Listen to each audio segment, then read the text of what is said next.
Assalamualaikum warahmatullahi wabarakatuh. Alhamdulillah, sebelum memulai pembelajaran pada hari ini, alangkah baiknya kita berdoa terlebih dahulu ya, agar kegiatan yang kita lakukan pada hari ini dapat berjalan dengan lancar dan juga tanpa kendala ya. Untuk itu, berdoa menurut agama dan kepercayaan masing-masing dipersilahkan ya anak-anak.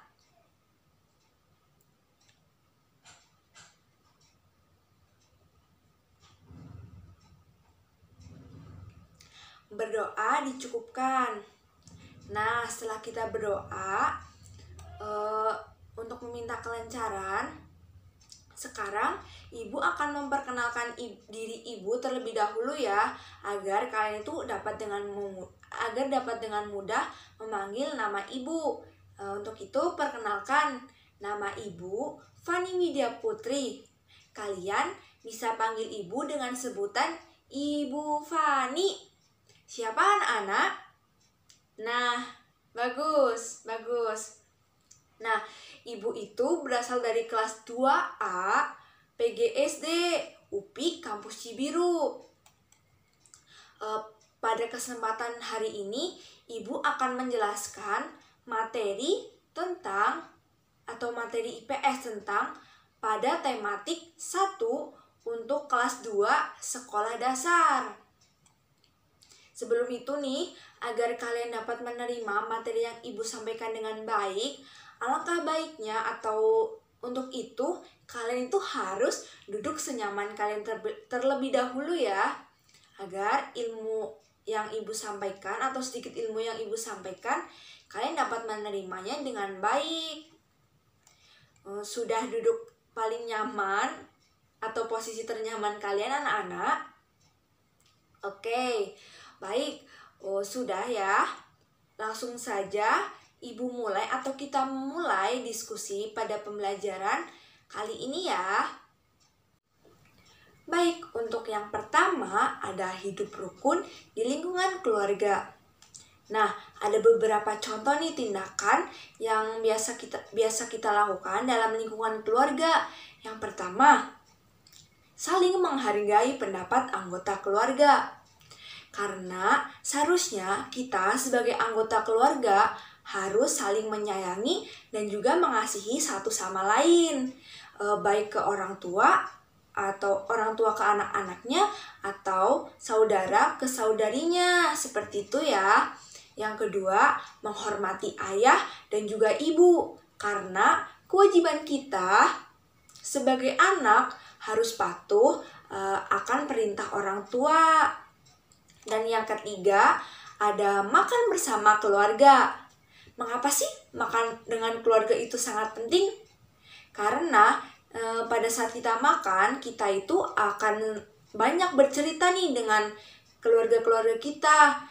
Apa sih yang sudah terjadi pada hari ini ataupun hari kemarin, ataupun membahas rencana yang akan kita lakukan di hari yang akan datang atau di masa yang akan datang. Dan yang keempat, ada membantu orang tua dalam mengerjakan pekerjaan rumah. Mengapa sih ini juga penting?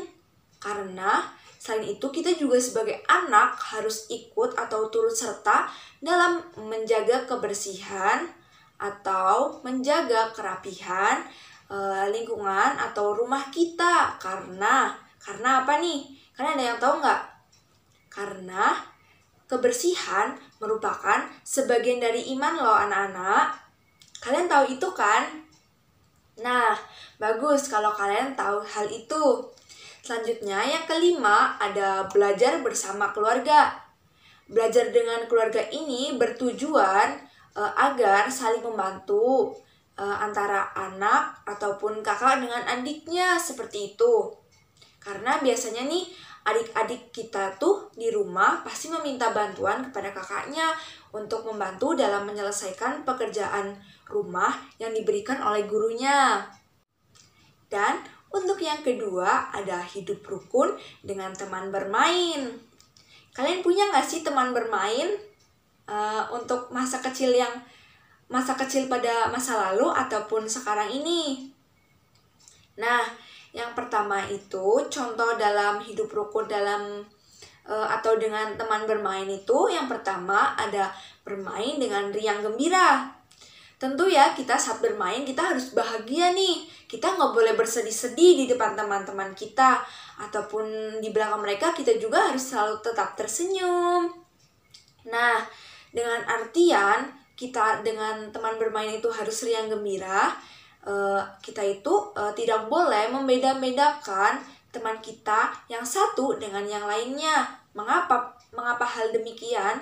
Karena kita itu sebagai bangsa Indonesia, kita itu harus selalu menjaga tali persatuan dan kesatuan. Karena kita itu diikat dengan semboyan Bhinneka Tunggal Ika, berbeda-beda tetapi tetap satu jua. Nah, yang kedua ada membantu teman jika ada kesusahan. Kita nih ya, sebagai teman yang baik harus selalu membantu temannya apabila teman kita itu menghadapi kesusahan. Kita sebagai manusia atau sebagai teman tidak boleh teman kita itu mengalami kesusahan dan kita justru bahagia. Itu tidak boleh ya anak-anak. Dan yang ketiga nih, menghormati pendapat teman lain. Karena dalam bermain kita ini tidak boleh atau tidak selamanya selalu berpendapat sama gitu dengan teman-teman lainnya. Untuk itu kita harus saling menghargai pendapat teman satu dengan teman lainnya. Kita juga harus berdiskusi untuk menyelesaikan masalah tersebut. Dan yang keempat ada meminta maaf jika bersalah. Meminta maaf merupakan terkadang itu dapat dikatakan hal sepele, namun hal tersebut itu justru sangat penting. Mengapa?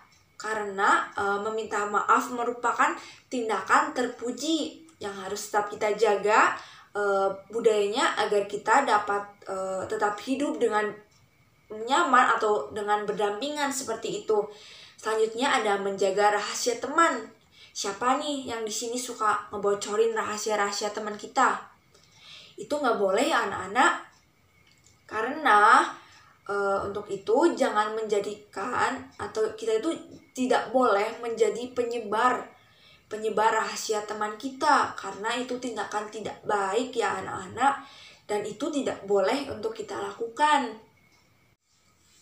Selanjutnya ada hidup rukun di lingkungan masyarakat. Yang pertama, saling tolong-menolong.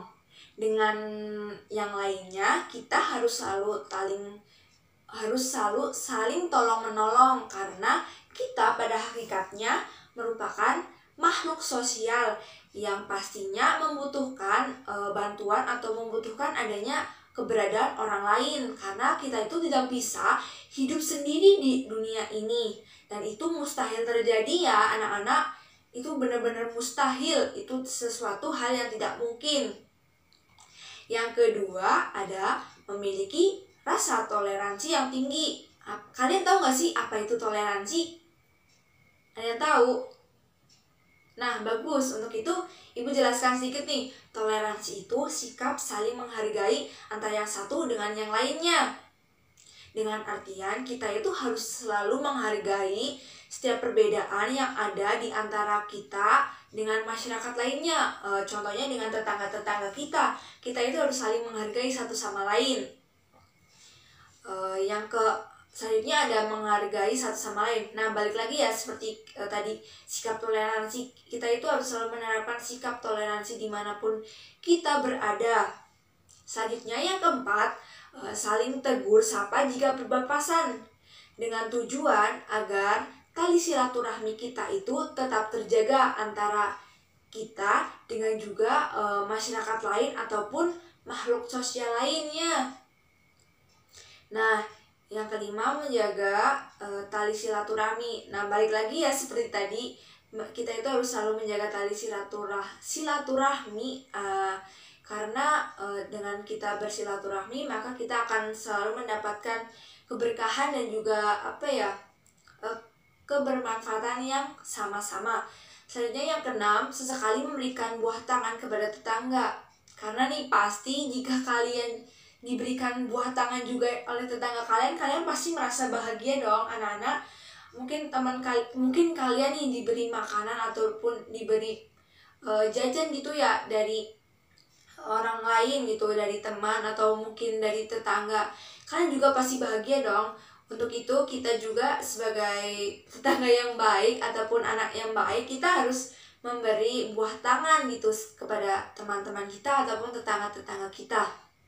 Yang terakhir ataupun yang keempat itu hidup rukun di lingkungan sekolah. Kalian pasti punya teman sekolah nih. Kalian juga sedang bersekolah nih ya. Ya kan? Betul anak-anak? Bukan begitu? Nah, untuk itu kita harus melaksanakan kegiatan atau tindakan baik agar kita itu persaudaraan itu tetap jaga dengan teman-teman kita di sekolah. Yang pertama itu tindakan yang dapat kita lakukan itu meminjamkan alat tulis pada teman yang membutuhkan. Karena apabila teman kita tidak membawa alat tulis, kita itu tidak boleh nih melarang teman kita untuk meminjam ataupun kita tidak mau meminjamkan alat tulis kita kepada teman kita, karena itu tindakan tidak baik. Tindakan baiknya itu kita harus meminjamkan dengan senang hati kepada teman kita, karena hal itu merupakan tindakan baik. Dan yang kedua, membantu menjelaskan kepada teman yang tidak mengerti, karena pada dasarnya nih sebaik-baiknya manusia adalah manusia yang bermanfaat untuk orang lain atau teman di sekitar kita. Nah, yang ketiga ada tidak ada pertengkaran antara siswa yang satu dengan siswa yang lainnya di sekolah, karena pertengkaran itu merupakan tindakan tidak baik ataupun tindakan tidak terpuji. Karena kita sebagai pelajar atau pendidik, kita itu harus mencontohkan atau melakukan tindakan yang baik-baik, dan itu tidak boleh menyalahi atau menyeleweng dari tindakan terpuji seperti itu anak-anak. Yang keempat ada hormat dan patuh kepada guru. Kalian pastinya harus patuh nih kepada guru-guru kalian, karena kita sebagai siswa harus patuh kepada guru-guru kita, sebagaimana kita menghargai ataupun menghormati orang yang lebih tua di atas kita ya. Karena itu merupakan tindakan yang paling baik dan paling terpuji. Bukan begitu anak-anak? Baik, selanjutnya nih, yang terakhir ada belajar bersama. Kalian pasti suka kan apabila belajar bersama, karena dengan belajar bersama kita itu dapat melakukan kegiatan belajar itu dengan lebih semangat, dan tentunya kita itu pasti akan lebih senang gitu ya daripada dibandingkan atau dibandingkan dengan kita belajar mandiri sendiri seperti itu. Nah, mungkin itu ya materi yang Ibu sampaikan mengenai hidup rukun di dalam masyarakat. Tentu saja nih penerapan hidup rukun akan menghasilkan manfaat dan kebaikan di masa yang akan datang ataupun di masa depan. Mungkin cukup sekian yang dapat Ibu sampaikan. Ibu memohon maaf apabila ada kesalahan, baik dalam pengucapan yang disengaja ataupun tidak. Jangan bosan-bosan untuk mendengarkan apa yang Ibu katakan atau yang Ibu ajarkan ya. Kalian harus tetap semangat dan juga menjaga kesehatan. Wassalamualaikum warahmatullahi wabarakatuh. Sampai jumpa di video selanjutnya ya anak-anak. Bye-bye.